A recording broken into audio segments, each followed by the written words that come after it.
শুভ সকাল বন্ধুরা, কেমন আছো সবাই? আশা করি সবাই ভালো আছো, সুস্থ আছো। এখন বাজে 9টা, প্রায় 9টা বাজে, আর কয়েক মিনিট কম। তো উঠেছি অনেকক্ষণ আগেই, ওরকম করে না, উঠেছি অনেকক্ষণ আগে। উঠে নিচের মধ্যে শুয়েছিলাম, এত গরম পড়তেছে, উঠেই একদম মশারিটা খুলে রেখে দিয়েছি।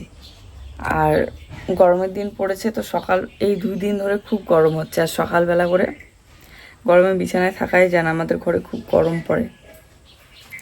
তো এখন এই যে জুই সোনাকে তুললাম টেনে টুনে, কারণ এতটা গরম পড়তেছে ঘরের ভিতরে যে মানে এমনিতেই ঘাম বেরিয়ে যাচ্ছে, খুব গরম লাগছে, থাকাই যাচ্ছে না। নিচে শুলে অনেকটা আরাম পাওয়া যায়।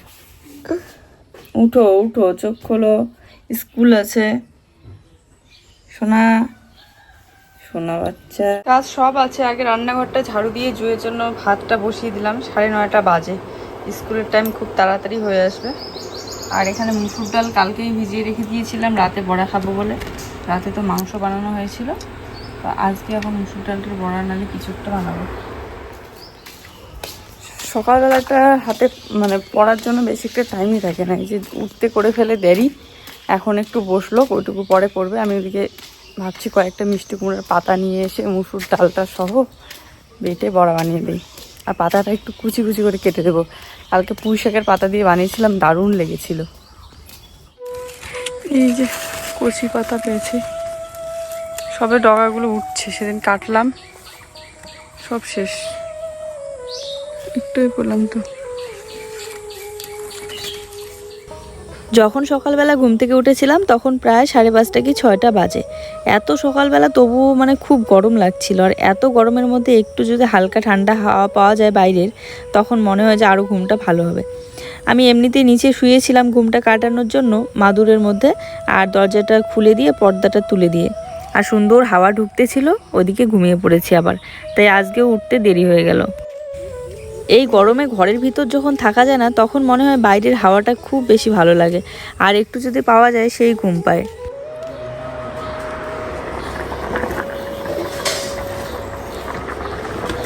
এখানে বড়ার জন্য এই যে রেডি করে নিয়েছি মুসুর ডাল আর মিষ্টি কুমড়ার পাতা, সামান্য একটু বেসন দিয়েছি।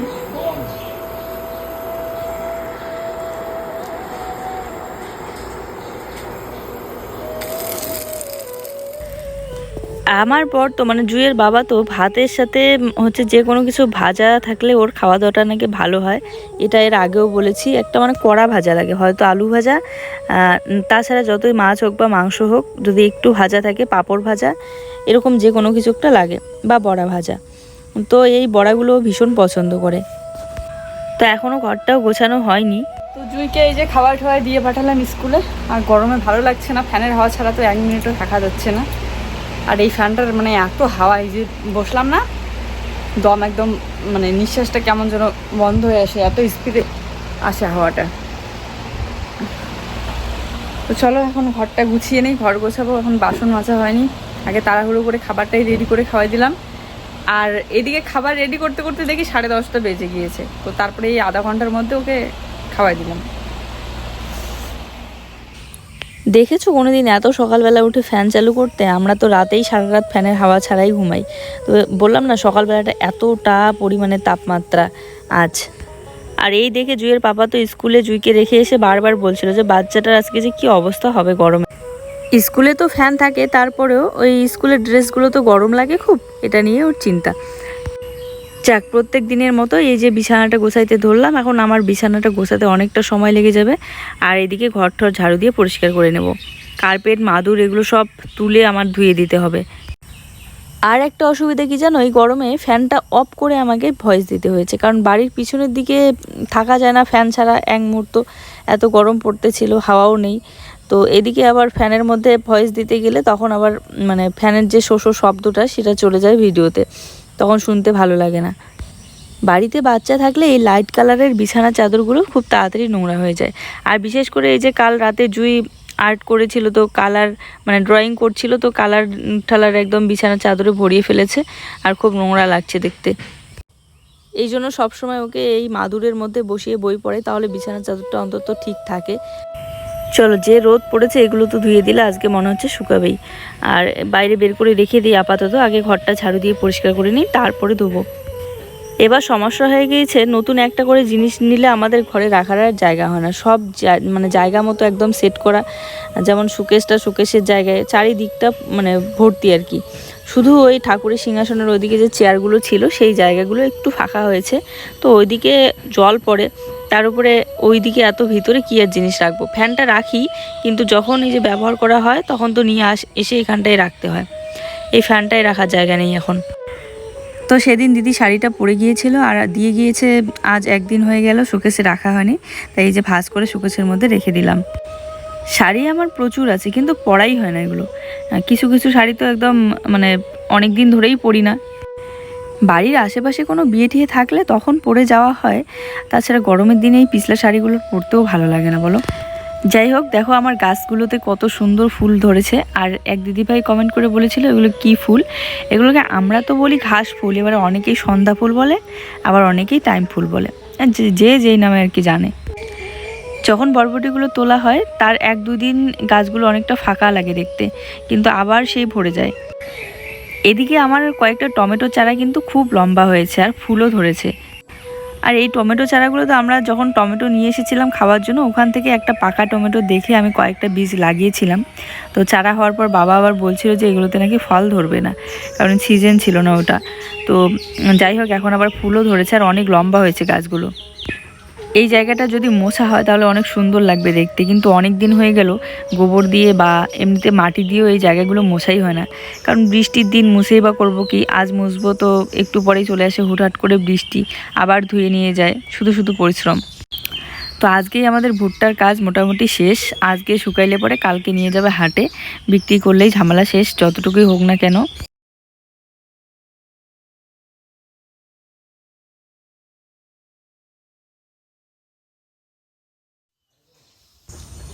ঠিক এত বড় সাইজের হয় ঝিঙাগুলো, তারপরে কিন্তু ভিতরে পচে নষ্ট হয়ে যায়। আর এর আগে একটা হয়েছিল, এর থেকেও বড় হয়েছিল, জানি না কি কারণে পচে যায়। তবে ভাবছি যে ঔষধ দিতেই হবে, এবার স্প্রে করতেই হবে, না হলে এত পরিমাণে ফুল ধরেছে ঝিঙার আর এত ফল ধরে যে 2-1 দিন পর পরে ফল ধরে, আবার ছোট থাকতেই ভিতরটা পচে নষ্ট হয়ে যায়। তো দেখো এক এক করে সব বাসন আমার মাজা হয়ে গিয়েছে, এবারে ধুয়ে নেব। আর টুলটার কথা আমি সত্যিতেই ভুলে যাই, একদমই মাথায় থাকে না।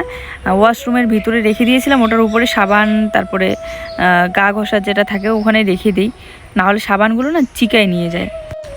তবুও যদি ঢেকে রাখা না হয় একটা দিন, প্রত্যেক দিন চিকাগুলো নিয়ে ফেলে দেয়।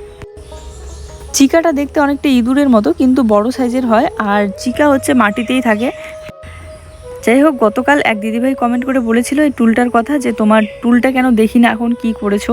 তো তখন থেকে আর কি এই টুলটার কথা মাথায় আসে, আর তখন থেকেই আমি এই যে ভাবলাম যে এবার থেকে বাসন মাজলে টুলটা নিয়েই বসে মাজবো, তাছাড়া দাঁড়িয়ে দাঁড়িয়ে বা বসে বসে মাজতে হয়, ধুইতে হয়। যখন এটা নিয়েই এসেছি বাসনপত্র মাজা ধোয়া করার জন্য, তাহলে ব্যবহার করব না কেন। তো এবার জায়গা মতো গুছিয়ে রাখি, আর তাহলে জলটাও ঝরে পড়ে যাবে। সেদিন না রাতের বেলা ঘুমের ধান্দাতে একটা কড়াই অর্ডার করেছিলাম, তারপরে আবার মানে এদিকে ঘুমের চোখ টেনে ধরতেছিল, এদিকে আমি অনলাইনে ফ্লিপকার্টে মানে দেখতেছিলাম যে একটা কড়াই, স্টিলের যে কড়াইগুলো হয় ইন্ডাকশনের মধ্যে রান্না করার জন্য, আর অর্ডার দিয়ে দিয়েছি। তারপরে আবার আর চোখ খুলে যে ক্যান্সেল করব সেটাও পারছি না, চেকও করতে পারছি না। মানে তারপরে ওকে বলতেছি ঘুমের ধান্দাতে যে দেখো তো একটু কড়াইটার সাইজ ঠিক আছে কিনা, আর না হলে ক্যান্সেল করে দাও। পরে আবার ও ক্যান্সেল করে দিয়ে রেখে দিয়েছে। উঠছে কাঁচা আমের, তো দেখো ও গিয়েছে কাঁচা আম পাড়তে কাকিমাদের বাড়িতে, আর কতগুলো কাঁচা আম নিয়ে এসেছে, একদম বড় বড় সাইজের। সেই সুন্দর। আরো পারতে বলে, আমি বেকার কাঁচা আমগুলো কেন নষ্ট করে এত বলে। আসলে আজকে গরম এতটা পড়েছে, ও বলছে আম মাখা খাই চলো। দেখো কি গরম। তো রাস্তার ওখানে যে গাছটা আছে সেটাতে আম নাকি নেই, আমাদের এদিকেই নেই। হাতে তুলো, কি সুন্দর নামগুলা। হ্যাঁ টেস্ট কি তার লাগবে। হ্যাঁ মাখা করে আমটার গন্ধ শুনো, এই আমটা পাকলেও ভালো লাগে। এই দেখো এই গরমে আমরা খাবো আম মাখা। আমের শরবত বানালে ভালো হতো, কয়টা রেখে দাও, কালকে বানাবা আম পোড়া শরবত। গতবার বানিয়েছিলাম, দারুণ লাগে। হ্যাঁ আজকেই বানাও তাহলে একটা আম পুরো,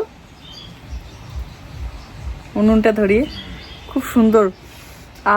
কাঁচা দারুণ। চলো মাখা করো তুমি, আমি ভিডিওটা একটু, পাক ধরতেছে জানো, এই যে হালকা হালকা পাক।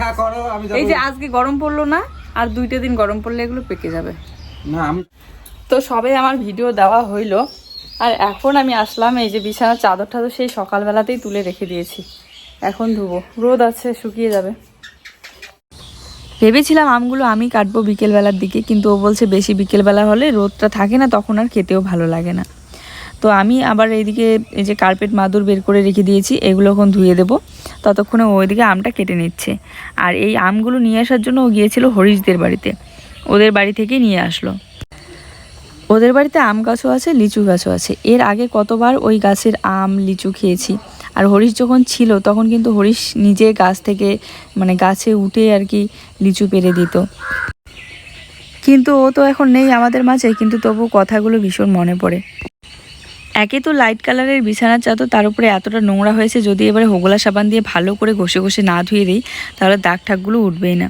তাই এই যে সার্ফের সাথে হোগলা সাবানটাও এনে নিলাম, আর এভাবে ঘষে ঘষে ধুয়ে নিচ্ছি। কলের পাটটা প্রচুর শ্যাওলা পড়েছে, সত্যি কথা খুব পিছলাও হয়েছে, মানে খালি পায়ে তো হাঁটাই যায় না জুতা ছাড়া। আর হ্যাঁ, যেটা সব থেকে ভালো কথা সেটা বলি, এই যে পাইপটা তোমাদেরকে বলেছিলাম না যে খুব শ্যাওলা পড়েছে পাইপের ভিতরে, কিভাবে পরিষ্কার করব। অনেকেই আবার কমেন্ট করে বলেছে যে পা দিয়ে ঘষে ঘষে মানে উপর দিয়ে একটু পাড়া দিবা, দেখবে ভিতরে শ্যাওলাটা বের হয়ে গিয়েছে। তো আমি কিন্তু তোমাদের কথা মতো ওইভাবেই কিন্তু এই যে বিছানা চাদর টাদর ধোয়ার পর পা দিয়ে একটু পাড়া দিয়েছিলাম 2-3 বারের মতো, উপরটা একটু হাঁটাচলা করতেছিলাম পাইপের উপর দিয়ে।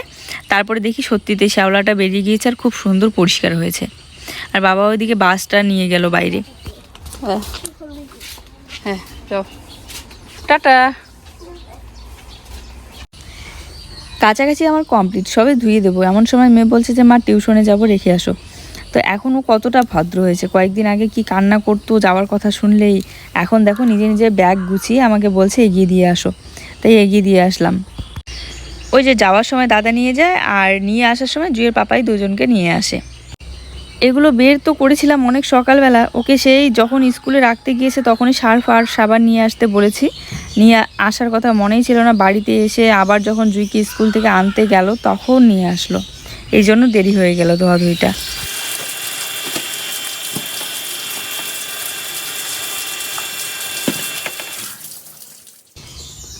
এখন যে আর বাড়ির পিছনের দিকে টারটা নেই আমার মনেই ছিল না।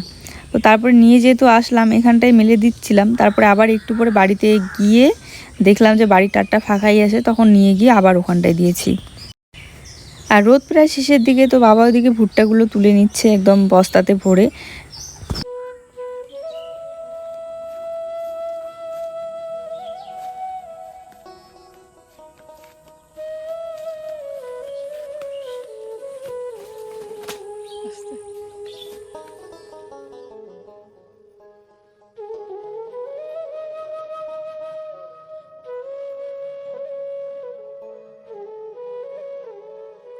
দেখো এই দুইটা গাছ কিন্তু একদমই নতুন, আর নতুন গাছ দুইটাতেও কিন্তু ফুল ধরতেছে, এই যে ফুলের কড়ি এসেছে।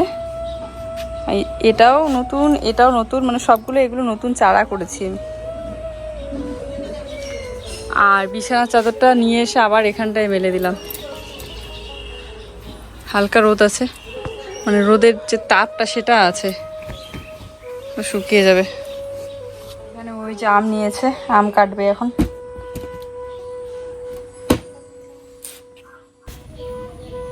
সকালবেলা স্কুল টাইমে জুয়ের জন্য ডাল, একটুখানি ভাত আর বড়া করেছিলাম, তো ওটাই একটু করে আমরাও খেয়ে নিয়েছি, তাই পেটটা ভরাই আছে। তো খেতে একটু দেরি হলেও সমস্যা নেই। এদিকে জুয়ের পাপা জুই তো খেয়ে নিয়েছে, খাওয়া দাওয়ার পর আমটা খাওয়া ভালো, কিন্তু আমি খাবো ভাবছিলাম, কিন্তু এই যে স্নান করে আসতেই দেখি যে ও আম কেটে রেডি করেছে, তারপরে আর ভাত খাওয়া বাদ দিয়ে আমি আগে আমটাই খেয়েছিলাম। আম মাখা খাওয়ার জন্য আমি নিয়ে এসেছি কাসন্দ, কাসন্দ না কাসন্দি বলো, কি স্পেশাল। একবার এই যে বাড়ির বানানোটা যে খাইলে কাসন্দিটা কত সুন্দর লাগে না, হ্যাঁ মিষ্টি মিষ্টি লাগে, এটা হচ্ছে লবণ লবণ লাগে। ওয়াও, কি সুন্দর সেন্ট উঠেছে আমটার। মশলা লঙ্কার গুঁড়া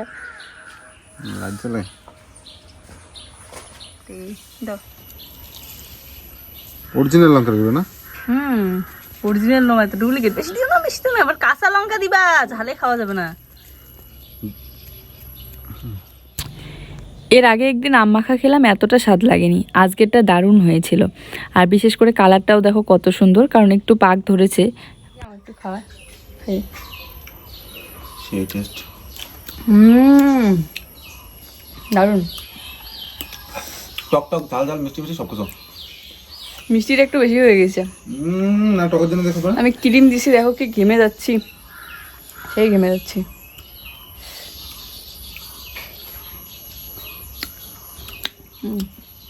শুনো সেই টেস্ট না?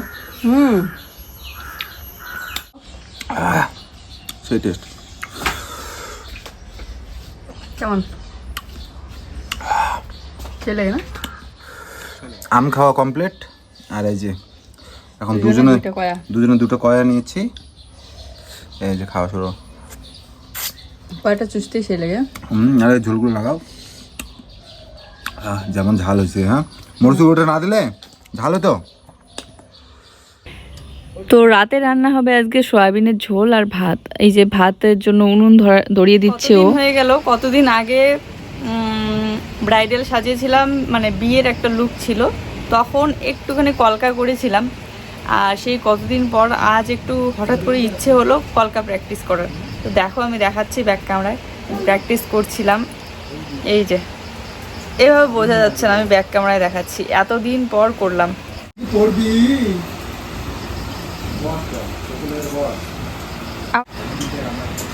তো দেখো সেই এতদিন পর প্র্যাকটিস করলাম। আমার না এইসব জিনিস খুব ভালো লাগে। এই হচ্ছে আমার কলকা প্র্যাকটিস।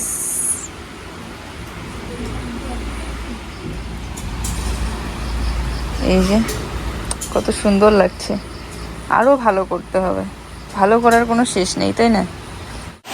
বাপরে কি লাল মেয়ে কলকা আর্টিস্ট হয় তখন দেখো কি পরিস্থিতিটা হয় বাবার। কি বানাইছে রে? কলকা করছে আর তুমি তো মুখে করে দিছো। আর আমি এই যে গালের মধ্যে একটুখানি করলাম, আবার এই ঘাড়ের আরে মধ্যে কি করেছি। কি ডিজাইন করতেছে? এটা কি বানাইছিস? দেখে দেখি কাটটা ভালো হয়েছে কিনা। আমি এখানে পদ্ম ফুল বানিয়েছি, এখানে করেছি, আর ওইদিকে দেখো কি করছে। এটা হচ্ছে আমার ব্রাশ, ওটা হচ্ছে ওর ব্রাশ। অন্য একটা কিছু বানাচ্ছ? বানাও, মজা তোমার। দুজনে মিলে ধরে একদম অবস্থা খারাপ করে দিলাম।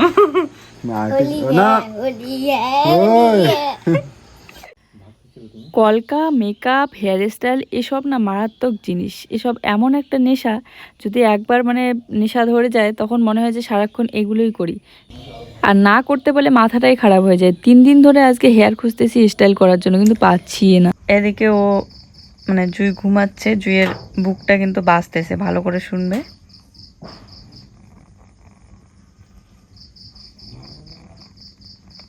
দেখছো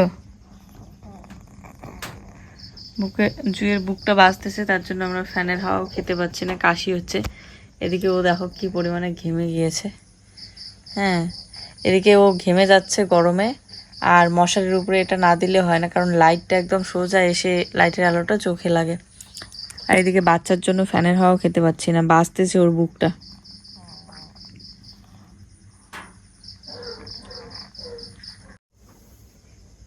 আজকে রাতেই পড়েছে মারাত্মক পরিমাণে গরম। রাতে না সারাটা দিনেই তো গরম গেল, আর রাতেও কিন্তু খুব গরম লাগছে। মশারির ভিতরে তো আরো বেশি গরম লাগছে, কিন্তু ফ্যানের হাওয়া খেতে পাচ্ছি না, কারণ জুইয়ের জন্য। ওর এমনিতেই কাশি হচ্ছে, তার উপরে বুকটা বাজতেছে আজকে। চলো আজকের ভিডিওটা এই পর্যন্তই। সবাই ভালো থেকো, সুস্থ থেকো, দেখা হচ্ছে নতুন ভিডিওর সাথে। কি 12টা পার হয়েছে? মোবাইল চালালে না চালাইতেই থাকি। এদিকে জুই শোনো ঘুমিয়ে পড়েছে আর আমি মোবাইল চালাচ্ছিলাম। চলো টাটা, গুড নাইট, ঘুমিয়ে পড়ি।